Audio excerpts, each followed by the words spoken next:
Good afternoon.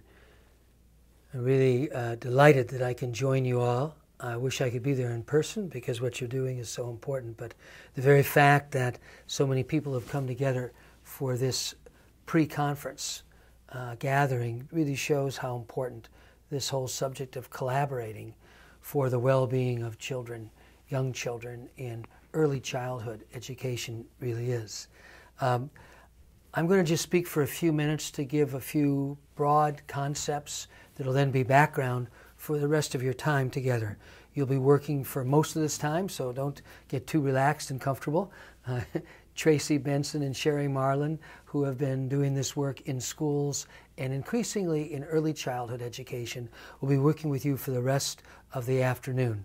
And I can tell you it should be a very, very fun and productive session. We always say you can only learn about systems thinking and learning by learning. You have to learn by doing. So most of this afternoon will be learning through doing. So in that context, I'm just going to provide a few general comments up front about the challenges we face around the world as people are starting to recognize that to deal with the truly complex issues we face, the intractable issues, the issues that aren't getting any better, we need to learn to collaborate. You hear this term more and more. I would say in the last 5 years, the frequency with which I hear people talk about, hey, we really have to collaborate, or we formed a new collaborative, or we're working together across all these boundaries, institutional boundaries, even sectoral boundaries like education, business, government, is everywhere. It's in the water. And the danger is, of course, when people recognize something like this and say it a lot, often they think they do it because they say it. And familiarity or popularity in terms of a word becomes a substitute for understanding that there really are new skills and capabilities needed to effectively collaborate. And that, in a nutshell, is what I want to elaborate on just a little. What are we learning from a host of efforts, very serious efforts in very critical areas, of which early childhood to me is an almost iconic example. I mean, basically we have these situations, let's take early childhood as a for instance, where many, many different people in many different institutions with no history really of working together now have to see themselves as part of a more integrated system. They have no language in common. They have no tools or methods, by and large, that they all use. And in general, they really don't even have common goals. They might have larger scale aspirations like the well-being of young children or a more integrative system of early childhood education and support, but it's very abstract. When you come down to the particular goals of their institutions, they're very different and often not even very well aligned. So that's the situation. I'm going to tell you a few stories where we've lived through this over the last decade or so, and out of that pull out a few themes. The theme for the afternoon is systems thinking as a foundation for collaboration. But what does that mean? That, again, is another term we hear a lot today. People say, well, we got to think more systemically. We have to work together as a more integrated system. And again, sort of like pixie dust. We think if we say it enough, it'll happen. It won't happen.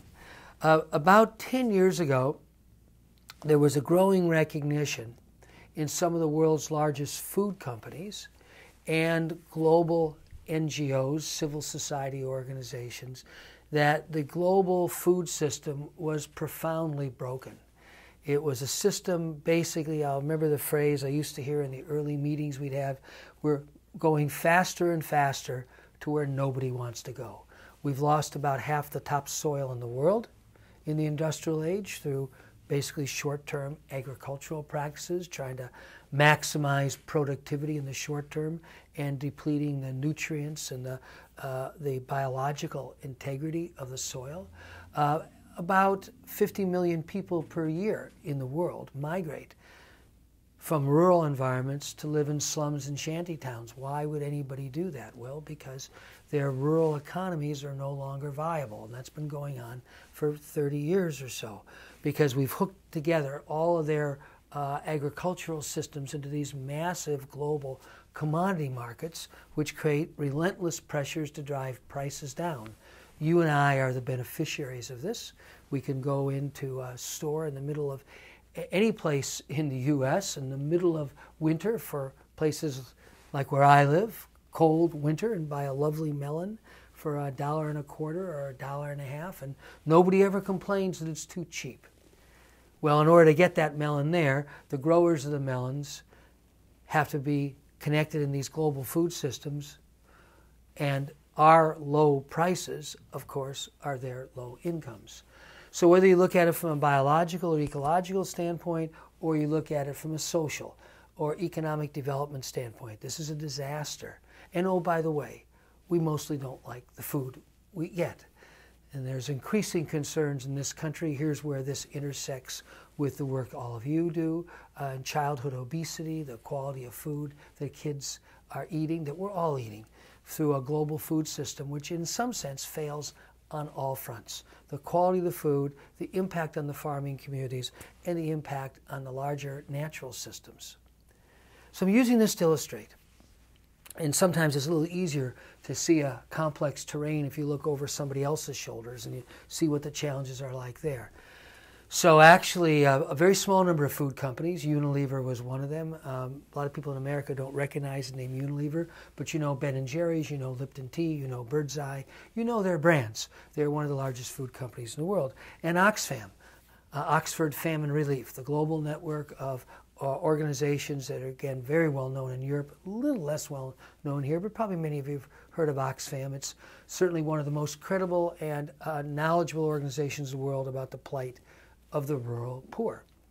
They decided that we had to start working together, that the civil society organizations and the businesses had to start working together. But how do you do it? The first thing we've learned, it's been about a 10-year journey. Today, the Global Sustainable Food Laboratory, which is what this network is called, and you can just Google that. Sometimes you can just find under Global Food Laboratory. Involves about 70 of the world's largest food companies and NGOs, so World Wildlife, Nature Conservancy, Conservation International, Oxfam. All of them are involved, as are General Mills and Costco and Walmart, the sellers, the food companies. And again, the first thing that motivates this is important. This would have been impossible to do 20 years ago. But about 10 to 12 years ago, a small number in these two different sectors were starting to see these conditions and starting to see the pattern. There really is a pattern. As we would say in the systems lingo, they were starting to see the bigger picture. Everybody sees from the lens of their own individual institution, their own work. As you remember the old metaphor, we're all close to a lot of trees. Seeing the forest is a lot harder. So enough people started to see this, and they could start to make a compelling argument from the standpoint of their own institution's perspective. This isn't about philanthropy. This is about the viability of our institution. I remember meeting the CEO of Unilever around 1997 or 98, so 15 years ago. And he basically said, if there aren't fundamental changes in the world's food systems, we just won't have food businesses worth being in within 2 to 3 decades. So what you see here are examples of people starting to see a bigger picture and then make sense of that from the lens of their own institution.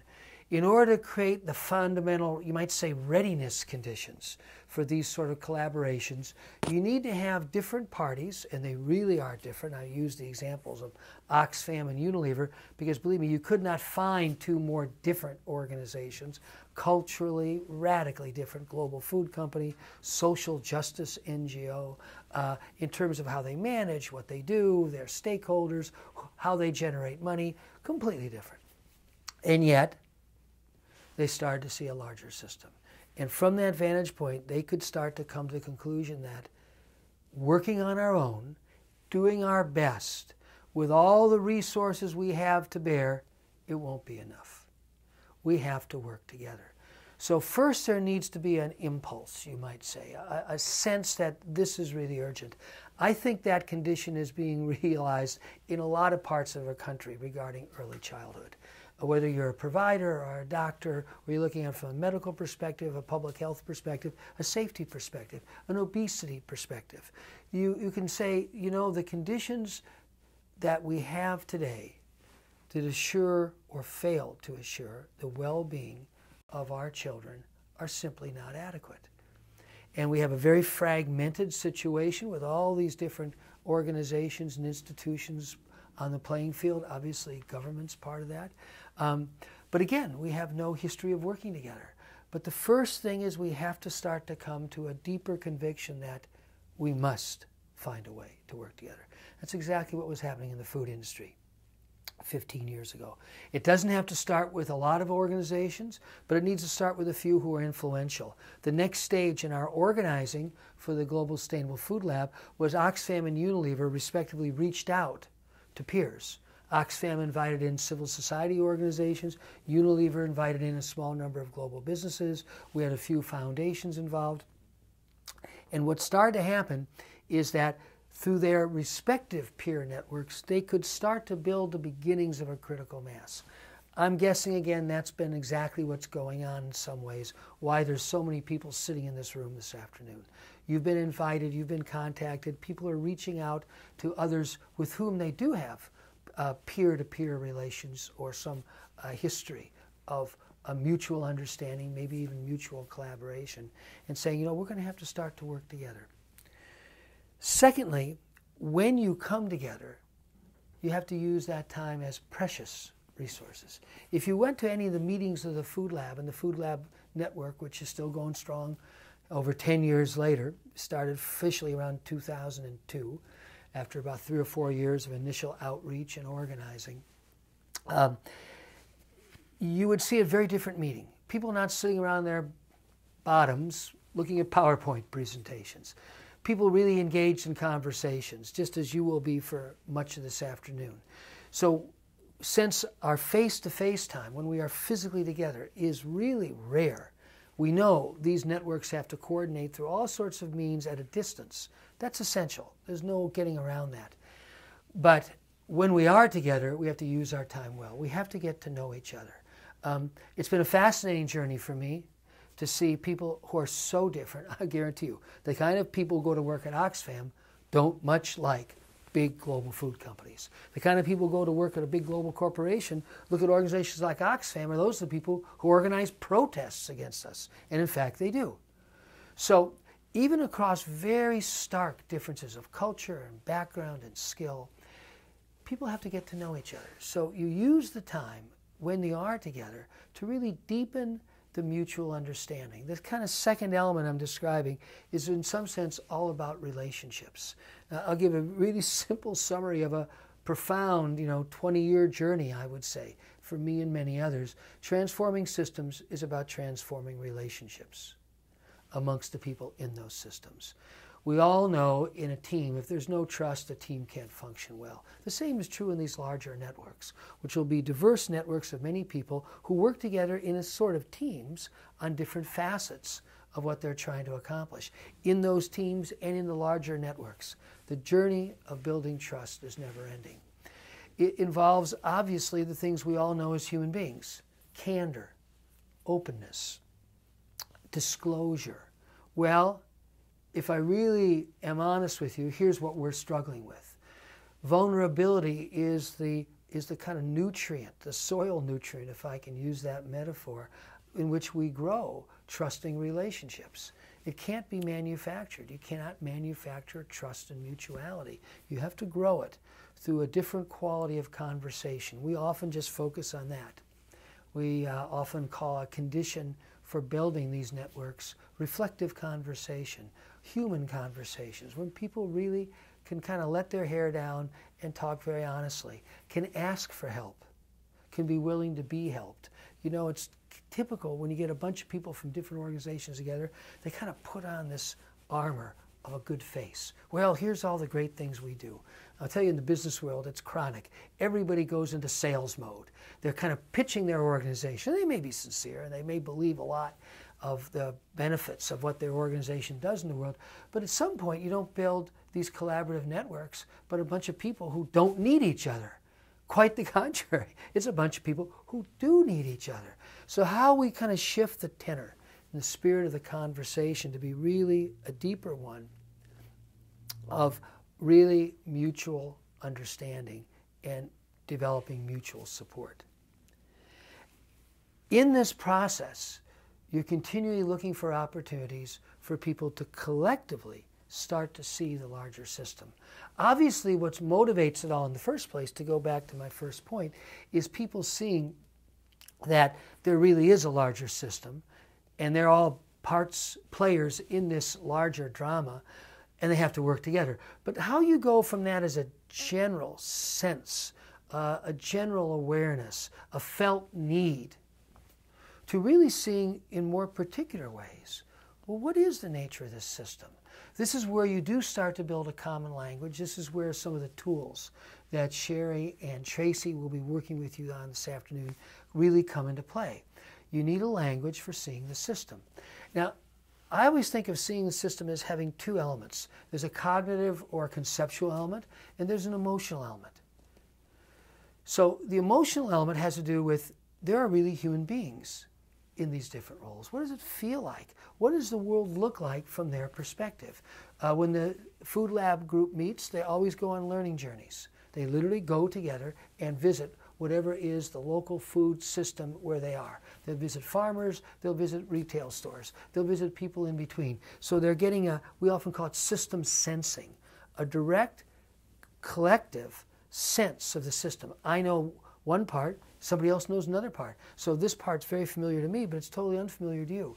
You don't have time to do that today, but I'm saying it because as you continue to work together, just keep in mind the benefit of we often call them learning journeys, where groups of people from different institutional perspectives travel together and physically go and see a part of the system. It can be something that's a great story and inspiring. It can be something that really illustrates problems. But it's that collective going there and seeing it. It's the language they use in lean management in the business world. Go there, see it. Simple. But the same discovery. People have to see the system together. You have to touch it, feel it, talk to the people. But then we also need to be able to represent it. We need to be able to develop maps. We need to be able to show ways that different people can understand how these different pieces fit together. It's been a very interesting project over the last 10 years in the Midwest. As many of you may appreciate, the world of foundations doesn't often help. Foundations, well-intended, support this person or that person to implement that program or this program, but they never work together. Rarely do foundations collaborate, and they tend to foster fragmentation and even competition in the very places they're trying to help, because people are now starting to compete with each other for the foundation's money.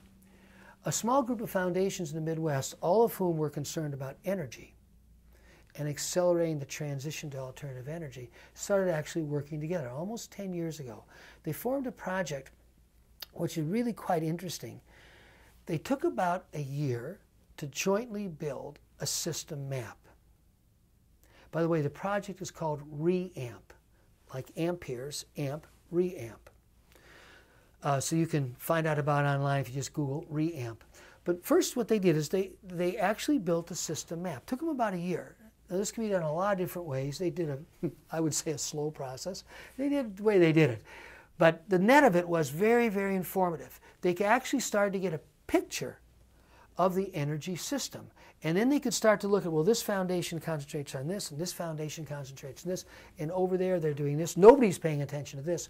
They came to a conclusion collectively that there were 4 critical areas which they needed to pay attention to if, and they had this again, sort of shared general aim to accelerate the transition to renewable energy in, I think it was about 8 Midwestern states where these foundations worked. They wanted to increase the decertification or closing of coal-fired power plants. They wanted to stop the certification of new coal-fired power plants, which, as you probably know, in America, we get about 70% of our electricity nationwide from coal.